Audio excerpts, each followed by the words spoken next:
রাসূল সাল্লাল্লাহু আলাইহি সাল্লামের একজন প্রসিদ্ধ একজন সাহাবী ছিলেন। আল্লাহ রাসূল তাকে অনেক মহব্বত করতেন, ভালোবাসতেন। এই যে আমরা বলি না, যদি কাউকে নামাজের দাওয়াত দেওয়া হয়, বলে হুজুর আমার কাপড় ভালো নাই, আমার লুঙ্গিটা ভালো নাই, আমার শার্টটা ভালো নাই, আমার প্যান্ট ভালো নাই, যে বিছানায় ঘুমাইছে সেই বিছানাটাও ভালো নাই। আপনি কি মহিলা হয়ে গেলেন নাকি? এটা তো মহিলাদের খাসলো। পুরুষ মানুষের এই খাদ্য থাকতে পারে না, সেটা ঠিক কিনা? পুরুষ মানুষ তারা 24টা ঘন্টা তার পবিত্র থাকতে হবে। যখন এই নামাজের এলান হবে তখনই তাকে নামাজ পড়তে হবে, এটা পুরুষের দায়িত্ব। এই আব্দুল্লাহ আনসারী রাদিয়াল্লাহু তাআলা ইসলাম ধর্ম গ্রহণ করার পর তিনি রাসূলকে এত ভালোবাসতেন যে রাসূলকে ভালোবাসার কারণে তার অর্থ সম্পদ যা সব কিছু হয়ে গেছে। আপনারা জানেন, আমি বলার আগে বুঝতে বলতেছিলাম কি বলতে চাচ্ছি। এই আব্দুল্লাহ আনসারী রাদিয়াল্লাহু আনহু মসজিদে নববীতে আল্লাহর রাসূলের পিছনে নামাজ পড়তেন। যখন মসজিদে ইকামত হয়ে যায় তখন এই আব্দুল্লাহ আনসারী রাদিয়াল্লাহু আনহু দৌড়ে মসজিদে যায় তাকবীর ওয়ালার সহিত নামাজ আদায় করেন এবং সালাম ফেরানোর সাথে সাথে মসজিদ থেকে সবার আগে বের হয়ে যান। শুনেন, কথা বলেন আওয়াজ দিন। এই আব্দুল্লাহ আনসারী জন্য কি করলেন? সবার লাস্টে মসজিদে আসলেন, এসে তাকবীর ওয়ালার সহিত নামাজ আদায় করলেন, সালাম ফেরানোর সাথে সাথে আবার মসজিদ থেকে দৌড়ে বের হয়ে গেলেন। একদিন, দুই দিন, তিন দিন, যখন একাধিক দিন এরকম হয়ে যায়, সাহাবীরা আবার কাটাকষা শুরু করে দিলেন যে আব্দুল্লাহ আনসারী যাকে রাসূল এত ভালোবাসেন সে মুনাফিক। কারণ একজন মুনাফিকের বড় লক্ষণ হলো সে মসজিদে বেশি সময় থাকতে পারবে না। মসজিদে বেশি সময় একজন মুনাফিক থাকতে পারে না, কারণ সে মুনাফিকের মতো। মুনাফিকটা যেরকম মানুষের ভয়ে, মানুষকে দেখানোর জন্য পিছনে নামাজ পড়তে আবার সবার আগে মসজিদ থেকে বের হয়ে যেত, আব্দুল্লাহ আনসারীও সবার পিছনে নামাজে আসে, আবার সবার আগে মসজিদ থেকে চলে যায়। আল্লাহ রাসূলের কাছে সাহাবীরা বলে, ইয়া রাসূলুল্লাহ, আপনার সাহাবী আব্দুল্লাহ আনসারী তো মুনাফিক হয়ে গেছে। আল্লাহ রাসূল বলেন, কারো সম্পর্কে 100% শিওর না হয়ে কাউকে মুনাফিক তোমরা বলো না। বলে, ইয়া রাসূলুল্লাহ, এই আব্দুল্লাহ আনসারীকে আমরা বেশ কয়েকদিন যাবে দেখতেছি, মুনাফিকরা যেরকম ভাবে আমাদের চোখে ফাঁকি দেওয়ার জন্য সবার পিছনে মসজিদে আসে, আবার আমাদের চোখ ফাঁকি দিয়ে সবার আগে চলে যায়। এই আব্দুল্লাহ আনসারীও প্রতিদিন সবার পিছনে আসে, আবার সবার আগে চলে যায়। আল্লাহ রাসূল বলেন, তার সম্পর্কে আমি না জানা পর্যন্ত তার ব্যাপারে আমি কিছু বলতে পারবো না। আর আমরা হলে তো বলে দিতাম সে মুনাফিক। আমরা তো কাফের বলতে সময় লাগে না, কিন্তু আল্লাহ রাসূল বলেন, আমি তার সম্পর্কে না জানা পর্যন্ত আমি কিছু বলতে পারবো না। আসর অথবা মাগরিব, এই দুই ওয়াক্তের যে কোনো এক ওয়াক্তে, আসর অথবা মাগরিব, ধরেন আসর ওয়াক্তে, আসরের সময় যখন ইকামত হয়ে যায়, রাসূল পিছনে তাকায় রয়েছেন, দেখেন এখনো আব্দুল্লাহ আনসারী। আল্লাহ রাসূল চিন্তা করতেছে, আসলে কি আব্দুল্লাহ আনসারী মুনাফিক হয়ে গেল? এখনো সে মসজিদে আসে না। যখন আল্লাহ রাসূল তাকবীর বলে হাত বাঁধবে, তখন নাকি কে জানে সবাইকে দৌড়ে মসজিদে এসে তাকবীর বলে। আল্লাহ রাসূল লক্ষ্য করে দেখলেন যে আমার সাহাবী আব্দুল্লাহ আনসারী আছে। আল্লাহ রাসূল নামাজ আরম্ভ করলেন, নামাজ শেষ করে যখন তাসবিহ তাহলিল পাঠ করতেছে, তখন লক্ষ্য করে দেখেন যে আব্দুল্লাহ আনসারী ঝুঁকে দাঁড়িয়েছে সেখানে তিনি নাই। আপনি শুনতেছেন? এই আব্দুল্লাহ আনসারী সেখানে নাই। আল্লাহ রাসূল বললেন, ও আমার সাহাবীরা শুনো, তোমরা কে আব্দুল্লাহ আনসারী বাড়ি ছিল, আমাকে নিয়ে যাও, আমি মুহাম্মদুল আরবি নিজেই তার বাড়িতে যাই। সাহাবাদেরকে নিয়ে রাসূলুল্লাহ সাল্লাল্লাহু আলাইহি ওয়াসাল্লাম এই আব্দুল্লাহ আনসারী বাড়িতে গেলেন। বাড়িতে যায় সালাম দিলেন, আসসালামু আলাইকুম ইয়া আব্দুল্লাহ। সালাম দিলেন, আসসালামু আলাইকুম ইয়া আল্লাহর বান্দা, ঘরে আছো? নামাজ। আবার বলেন, আসসালামু আলাইকুম ইয়া আব্দুল্লাহ, ইয়া আল্লাহর বান্দা তুমি কি ঘরে আছো? নাই। আল্লাহ রাসূল সাহাবাদেরকে শিক্ষা দিলেন, ও আমার সাহাবারা শুনো, তোমার আপন বাবার ঘরে প্রবেশ করতে হলে, আপন ভাইয়ের ঘরে প্রবেশ করতে হলে আগে অনুমতি নিয়ে তারপরে ঘরে প্রবেশ করবে। আর আমরা তো আমাদের ঘরগুলো এরকম হয়ে গেছে, সালাম তো দূরের কথা, অনুমতি তো দূরের কথা, ঘরে ঢুকে ভাবিকে থেকে ভাবি ভাইকে ঘরে আছে বলেন তো, আমি কি ভাইয়ের খুঁজে গেলাম না ভাইয়ের খুঁজে গেলাম? গেলাম ভাইয়ের খুঁজে, খুঁজা মানে কাকে? ভাবির। আমাদের সমাজ, আমাদের ঘরগুলো এরকম হয়ে গেছে, কোনো অনুমতির প্রয়োজন নাই। আল্লাহ রাসূল সাহাবাদেরকে শিখাই দিলেন, আমার সাহাবীরা তৃতীয়বার সালাম দিব, যদি সালামের উত্তর না আসে তাহলে আমরা এখান থেকে চলে যাব, অনুমতি ব্যতীত ঘরে প্রবেশ করা যাবে না। একটু ভুলে গেছিলাম, এই আনসারীর ঘরে যখন যায় আল্লাহ রাসূল লক্ষ্য করে দেখেন তার ঘরের যে পর্দা দিয়েছে, পর্দা খেজুর পাতার পাতা দিয়ে ছাউনি দেওয়া, চার বলে খেজুর পাতা দিয়ে দেওয়া, এবং তার ঘরের সামনে যে গেট এবং দরজা বলে সেই দরজার অর্ধেক খেজুর পাতা দিয়ে দেওয়া আর অর্ধেক, এবং তিনি লক্ষ্য করে দেখলেন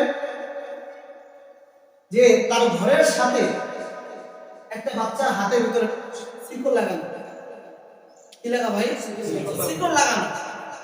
রাসূল তৃতীয়বার সালাম দিয়ে যখন ফিরে আসবে ভাব হয়ে গেছে, রাসূল ফিরে আসছে, তখন সালাম দিয়েছেন, ওয়া আলাইকুমুস সালাম ইয়া রাসূলুল্লাহ, ওয়া আলাইকুমুস সালাম ইয়া হাবিবাল্লাহ।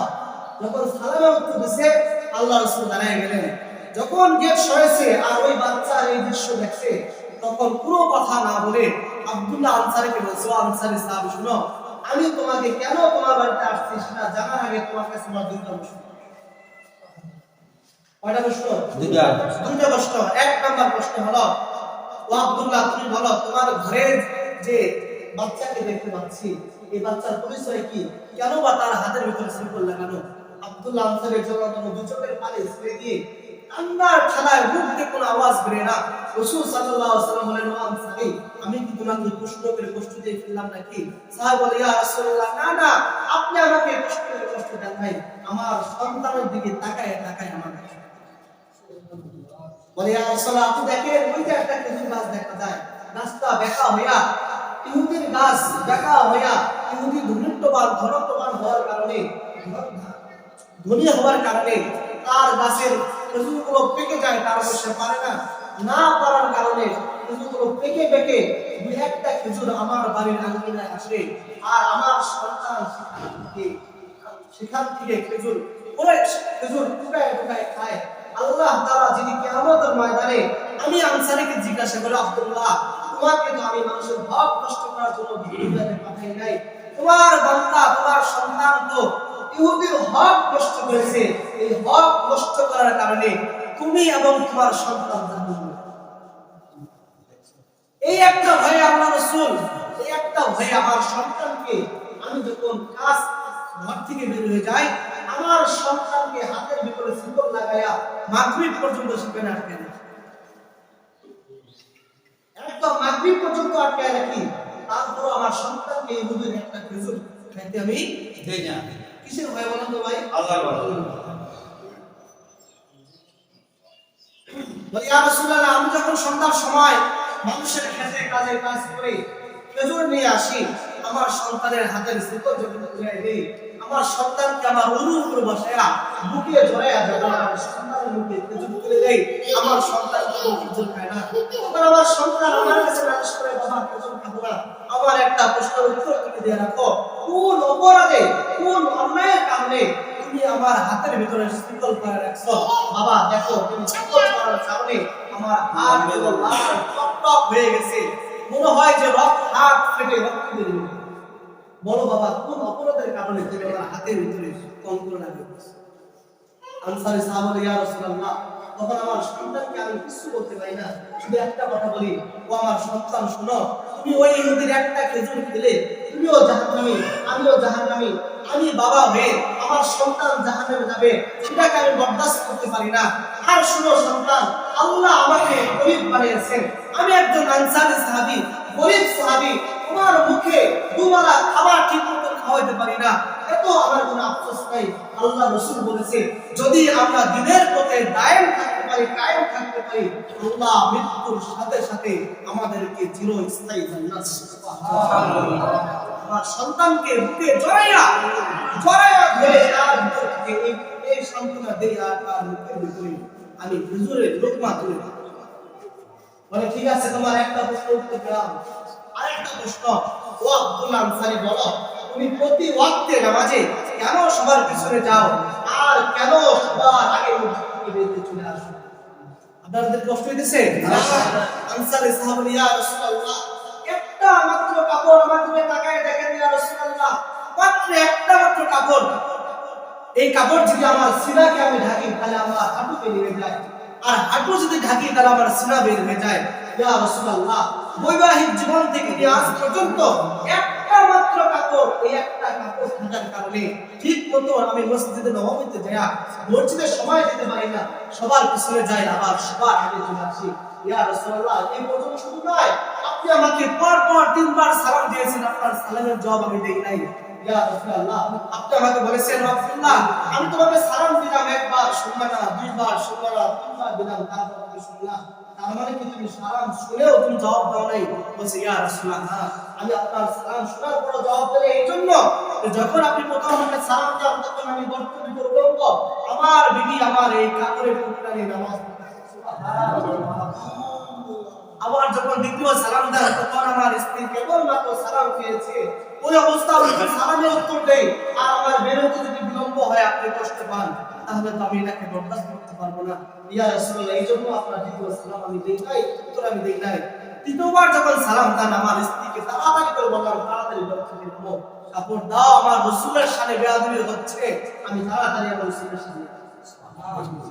আপনার বুঝে থাকলে বলেন তো, এই হাজির হাওলানা পুরো বাংলাদেশে কোন এতিম মিসকিন কোন ফকিরের ঘরেও কি মাত্র 1 টাকা কাপড় আছে না?